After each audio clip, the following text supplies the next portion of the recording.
Hello, my name is Han Tran. In this video, we're going to be taking a look at Raoult's law, and we're going to use Raoult's law to derive something called bubble pressure, bubble temperature, dew pressure, and dew temperature.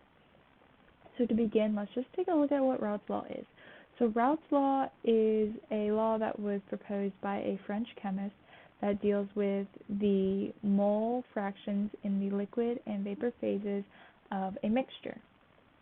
And so Raoult's law is as follows. It is the mole fraction in the liquid phase times the pure component saturated vapor pressure. This equals the mole fraction in the liquid phase times the total pressure, and this equals the pressure of component I, so the partial pressure of component I.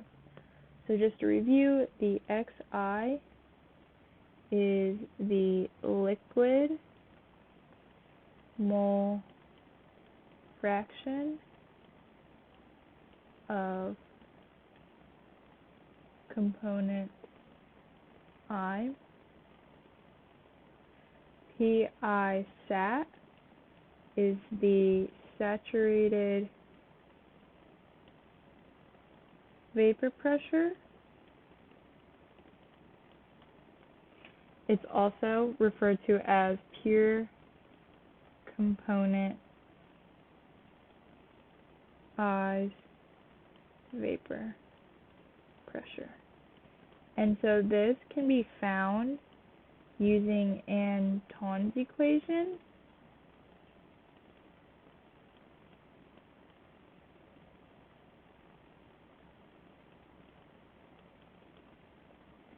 If we have the temperature. The Yi is the vapor mole fraction of component I.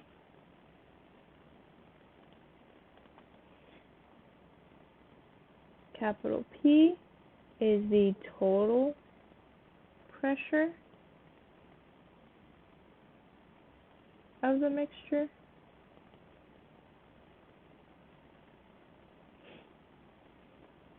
And Pi is the partial pressure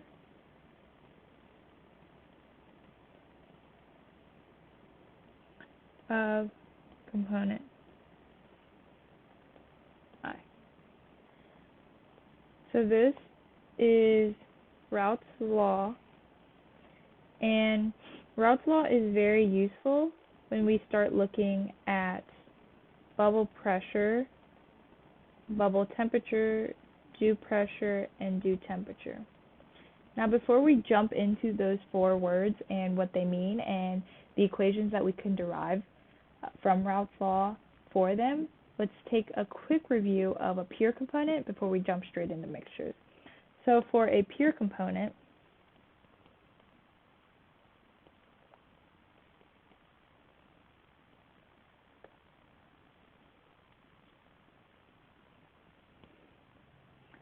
we refer to something called the boiling point quite often, and the boiling point is the point when the pressure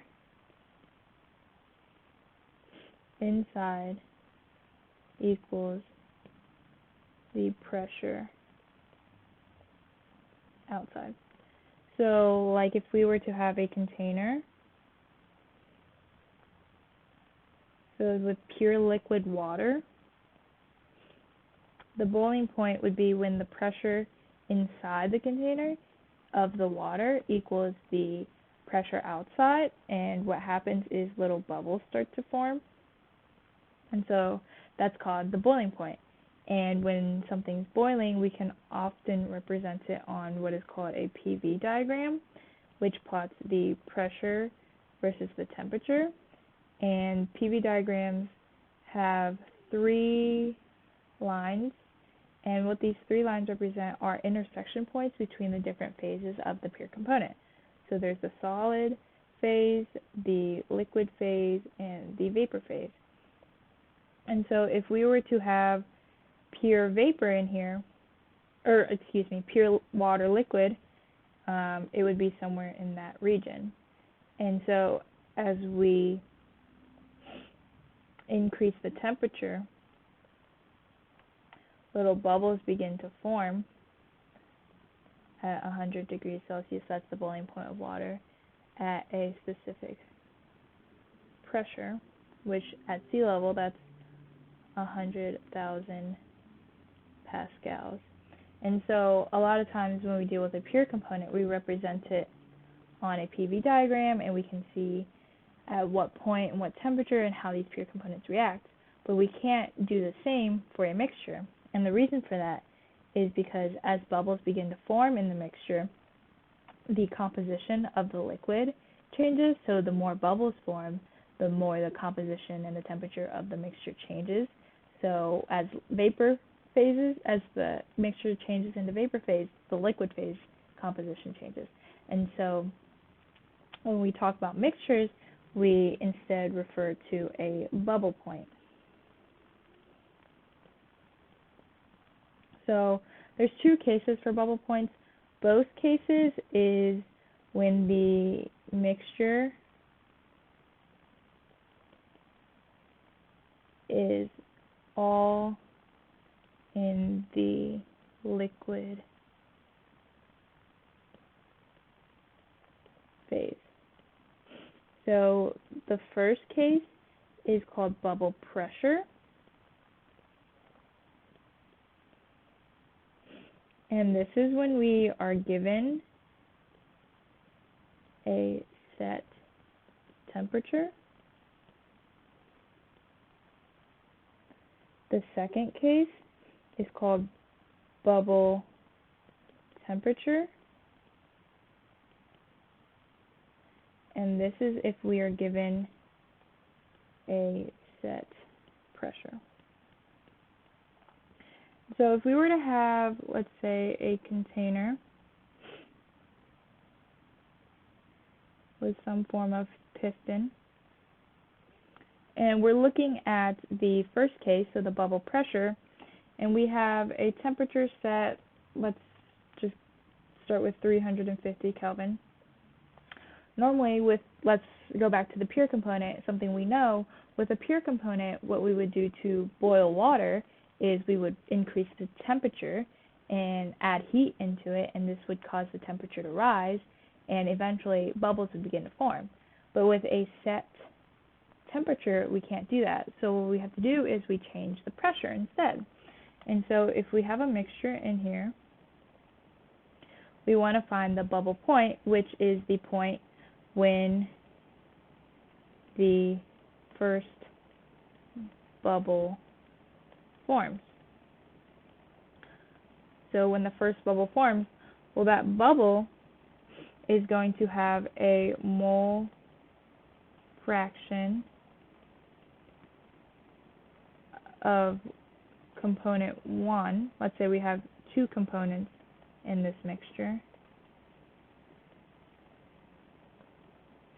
Mole fraction of component 1 in vapor plus the mole fraction of component 2 in the vapor phase. That is going to equal 1. And so we can also write it as the summation of the mole fraction of component I, starting from the first component to how many ever components we have. In this case it would be 2, but for a general sense, how many ever components we have, that must equal 1. So if we go back up to our Raoult's law, we can see that the mole fraction of the liquid phase times the saturated vapor pressure equals the vapor mole fractions times the total pressure. And so what we're looking for is we're looking for that total pressure.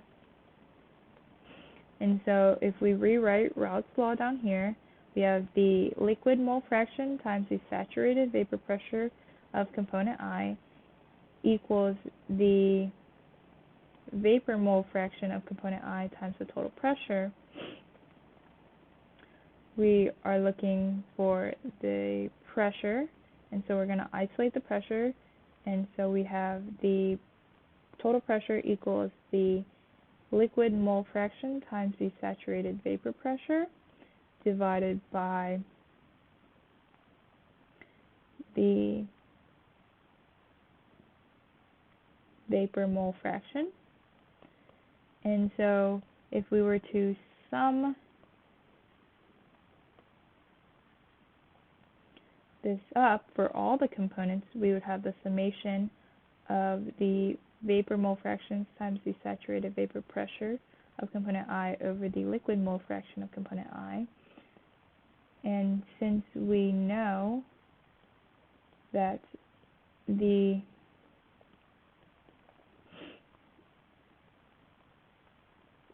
vapor mole fraction summation, the summation of the vapor mole fraction equals 1, we can simplify this to just the summation of the liquid mole fraction times the saturated vapor pressure of component I. And so the bubble pressure equals the summation of the liquid mole fractions of component I times the saturated vapor pressure of component I.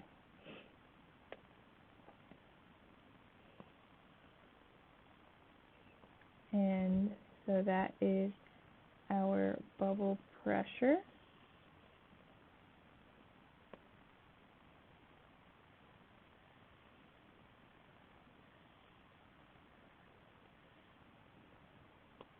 Now, let's move on to our second case, which is the bubble temperature. So, similar to how we mentioned, the boiling point is when the pressure inside equals the pressure outside. The bubble point is the same. And so we want the pressure of the surroundings to equal the pressure of the mixture. Well, as we saw when we were looking for the bubble pressure equation, the pressure equals the summation of the liquid mole fractions of component I times the saturated vapor pressure. And this would be for all the components, so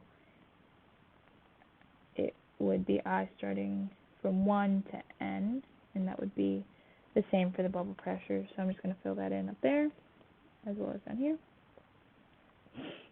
And so we can substitute that in for the pressure. So the pressure of the surroundings should equal the summation of the liquid mole fractions times the saturated vapor pressure, starting from the first component for all the components. And if we remove all of it to one side, it would be the pressure of the surroundings minus, or the set pressure, whichever the set pressure is, but pressure of the surroundings minus the summation of the liquid mole fractions of the components times the saturated mole fraction, the saturated vapor pressure of the component, starting from the first component for all the components, equals 0. And so now what we have is, this is how you would find the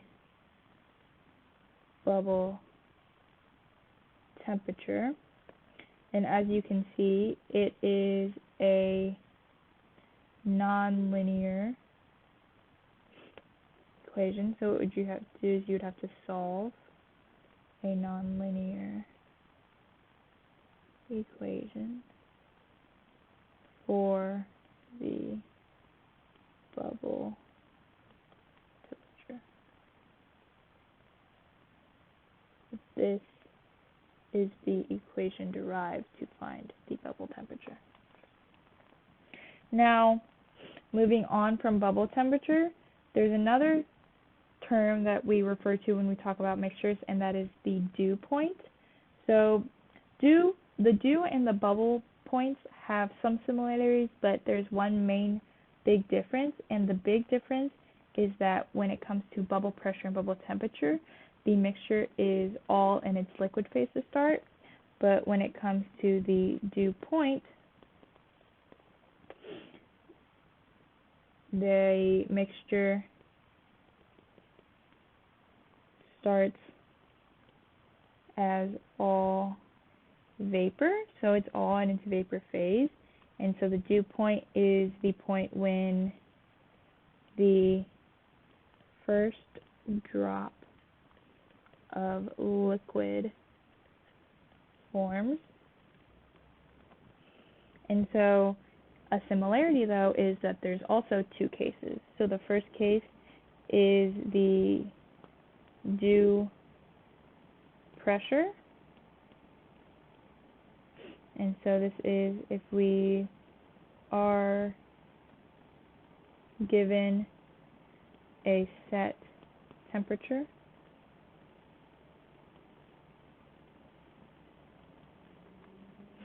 and the second case is dew temperature, and this is if we are given a set pressure. So now we have a container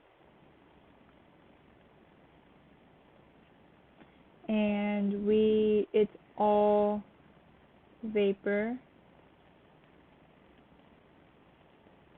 It's a mixture,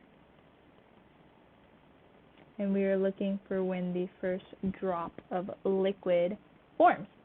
And so, similar somewhat to the bubble point, that first drop of liquid is going to have the summation of the liquid mole fraction. That's going to be equal to 1 for all the components. So starting from the first component to however many components there are. So again, we're going to be looking for the pressure. We're looking for the dew pressure. So we're looking for the pressure of when that first drop is formed. And so again, we're going to be using Raoult's law to derive the equation for this. So Raoult's law, as we stated up there, is the liquid mole fraction of component I times the saturated vapor pressure of component I equals the vapor mole fraction of component I times the total pressure. And so we know that the summation of the liquid mole fraction of the components equals 1. So we're going to isolate that to one side.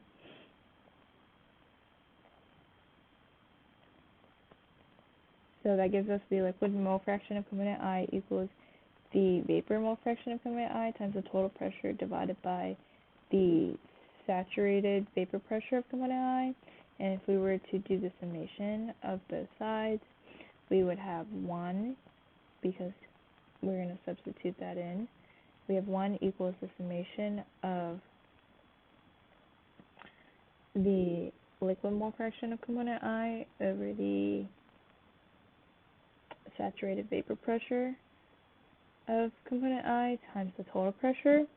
And again, we're looking for the pressure, and so we're going to isolate the pressure now. So that gives us the pressure equals 1 over the summation of the vapor mole fraction divided by the saturated vapor pressure of component I. And so that gives us the bubble pressure, or excuse me, the dew pressure.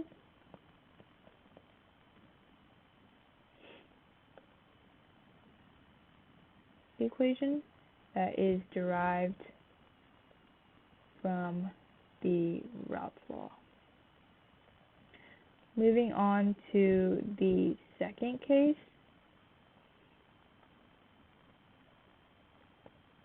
which is the dew temperature. So that's when we have a set pressure. And so when we have a set pressure similar to the bubble temperature, it's going to be the point when the set pressure is equal to the due pressure. In this case, it's just the pressure that we just derived a minute ago, this equation right here. And so if we use that to plug it in here, we're going to have the P set equals the 1 over the summation of the vapor mole fraction divided by the saturated vapor pressure of the component I. And so if we were to set this equal to 0, we would have 0 equals 1 over the summation of the vapor mole fraction divided by the saturated vapor pressure of component I minus the P set that we have. And this can be the surroundings or whatever set pressure there is. And so this is the equation derived for the due temperature.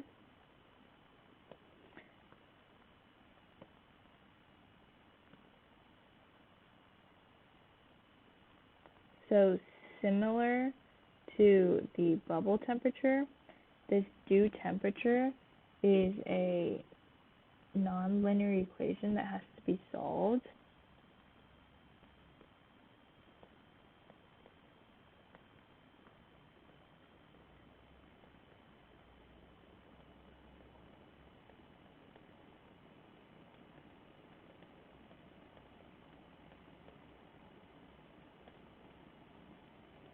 But this is the equation that needs to be solved. And so going back up, just a few things to note. When we are looking at a mixture, we have to make sure we're using Raoult's law and not just regular old boiling point, because as bubbles form and as drops of liquids form, what happens is the composition of the liquid and the vapor changes. And so we have to account for this, and so that's why Raoult's law comes into play. And because of that, we can use Raoult's law to develop the bubble pressure and the bubble temperature and the due pressure and the due temperature. And so with the bubble pressure and the due pressure, we have a set temperature. And because we have a set temperature, we can use that to solve for the saturated vapor pressure of the component, because we have equations like Antoine equations, which can solve for the vapor pressure of a pure component using temperature. Now when it comes to bubble temperature and due temperature, we still have the saturated vapor pressure in the equation, but we don't know the temperature, and so in that case it's solving for the temperature. And so what we have to do is we have to solve nonlinear equations in order to obtain the due temperature and the bubble temperature. But that is the Raoult's law, and that is using the Raoult's law to derive the bubble pressure equation, the bubble temperature equation, the due pressure equation, and the due temperature equation.